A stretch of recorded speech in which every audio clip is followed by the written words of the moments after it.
Hi everyone. Nice to see you again. I'm still on my 24-hour wait with YouTube Studio, so I'm using my phone. I know it's not the best condition, so I apologize in advance. I hope everyone has had a great day. Um, I I had a breakthrough. Um, and I didn't want to rehearse it too much in my mind before I shared it with you guys, just because I want it to come from my heart and not my head when I talk to you.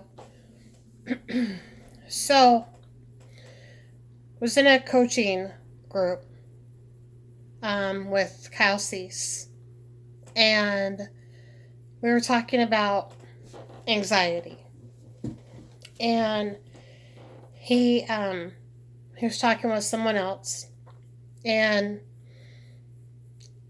he said, you know, they said how they felt, and he said, well, where's that coming from? And I thought, well, duh, it's coming from them.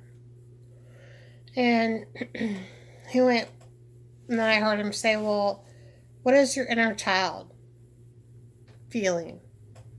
And I thought, here we go. Why does it have to be inner child? Why does it always start with our parents? So I asked. And his answer made absolute complete sense. Our parents are responsible for everything. It's the rules that we grew up by, the boundaries, the environment, maybe not our parents, but whoever raised us. So then I started digging deeper myself. And I said in the video last night that I have anxiety disorder and that I'm working with it, and I'm actually working with another coach with that as well. And I started looking at meditating and thinking about where, and it wasn't even a full on like sitting there, meditating, but it was just thinking. I thought, I've always had this fear of abandonment. And where's that coming from? Where is it in my life that I need to hold space for that little child, that little Diana? And I'm sure it's several places, because I know as a parent myself, there's no instruction manual. It's hard to always figure out the right way. You do the best that you can. So I realized it was coming from a childhood experience of mine as well. And that so many of us hold on to other people's approval, other people's opinions of us, when we should be our own superhero. So I thought, what's holding us back from doing that? And I started examining it. And one thing that came up that I want to share with you is that 30 years ago, 1990, my parents were going through, it was a horrible divorce. Horrible. They couldn't stand each other. And I was the baby out of 4. There's a huge age gap between me and the youngest besides me, like a 9-year age gap. And so I was the baby. I was daddy's little girl. I could do no wrong up until that point. And I hadn't seen my dad. When mom left, I kind of had a choice, hashtag not really a choice. And so when we left, I hadn't seen him. And I was 16 at the time, and I wanted to see him so bad. So at that time, they had payphones in high school. And I was in my junior year of high school. So I called him, and I acted like I was calling from the office because I couldn't get him, so I left a message. And I said, there's an emergency with your daughter. Please come get her. Well, he didn't come. He called the school. So then the office calls me in, Diana, because you're not supposed to use the payphones for that. Diana, did you call your dad? Did you tell him there was an emergency? And I was an A honor roll student. I had never gotten in trouble. I certainly didn't want my mom to know I'd called him because I didn't want her involved at all. So I said, no, how odd. And then I snuck back out and I used the payphone again. And I called him. And this time I got a hold of him. So I told him, please come get me. I miss you. I need to talk to you. Just please come pick me up. Mom's not around. Mom doesn't even know I'm calling you. Please come pick me up. And he really didn't want to. Sorry if you hear my cat in the background. So he really didn't want to. And I said, I really need to talk to you. I really need to talk to you. And so he said, okay, I'll be there soon. I was about 20 minutes away. So half an hour later, he pulled up, signed me out, and we went to Wendy's. And he just seemed so heavy. My conversation with him I don't know I'm sure you've been around people and it feels heavy. There's just a tension in the air. So we sat down and I said,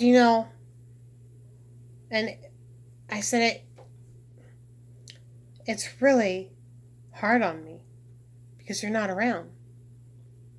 And I miss hanging out with you and talking to you and you being there. And I just was so vulnerable because why wouldn't I be? He's my dad. And he sighed and he said he had moved on. He had a girlfriend. She had some adult children. And he said, you don't need me anymore. You're not a part of my life anymore. And when I'm telling y'all I'm being real with you, I mean it, because only a few other people have ever heard this story. And I couldn't believe it. What? And I just started bawling. And I said, how could you do that to me? How could you say that to me? And he was just like Stonewall Jackson. He was just so sure of himself.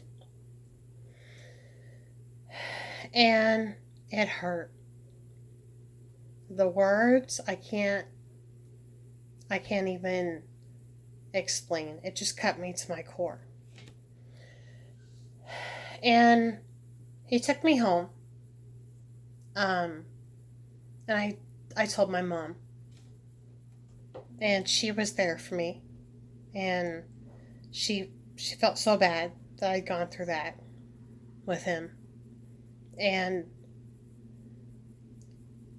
6 months later, a year and a half later, I graduated from high school. Hadn't seen him, hadn't talked to him during that time. And I thought, I want to send him an invitation.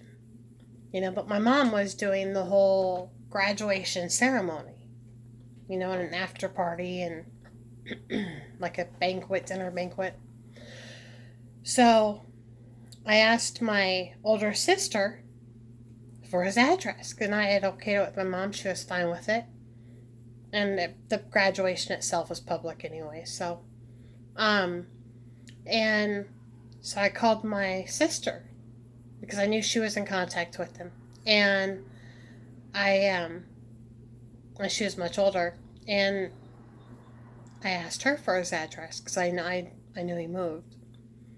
And she said that he didn't want me to have it. So I was always trying to get his approval. Look at me, I'm enough. And after the graduation dinner, my older sister said he was here. I said, well, where is he? Where was he? Why didn't he come up to me? Well, he didn't want to make a scene. And honestly, I don't know. I don't know why he was there.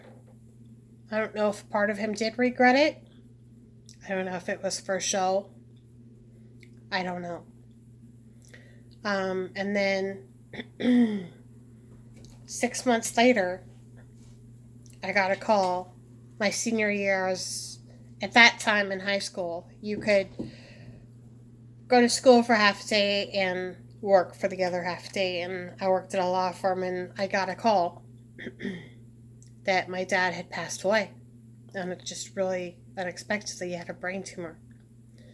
And it was just literally like 2 days, over 2 days' time, just gone. And, but that was 30 years ago. And I've been holding on to that. And that fear of abandonment has followed me throughout my whole life. And I talked to someone else, and they said, they said that their mom had passed away.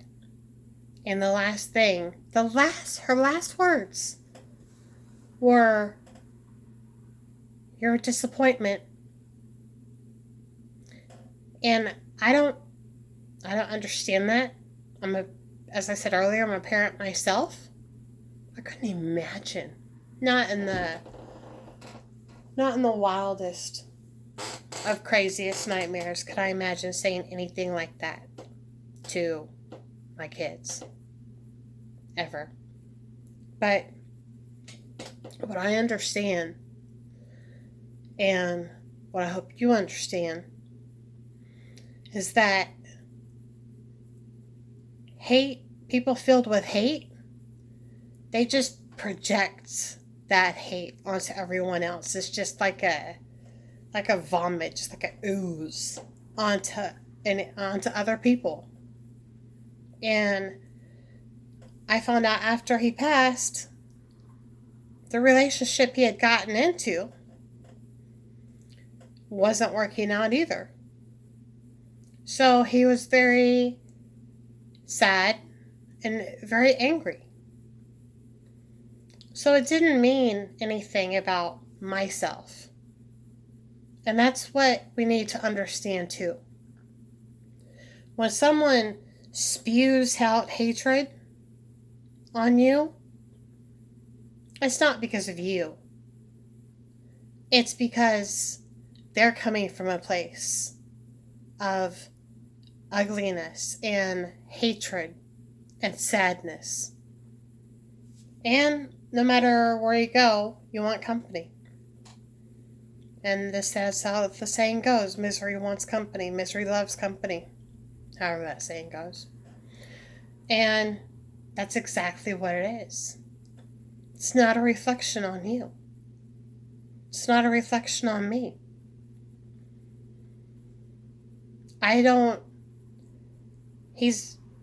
That was 30 years ago. I don't need his approval. The sad thing is, we missed out on a lot of time, opportunities, just because he was sad and he was angry.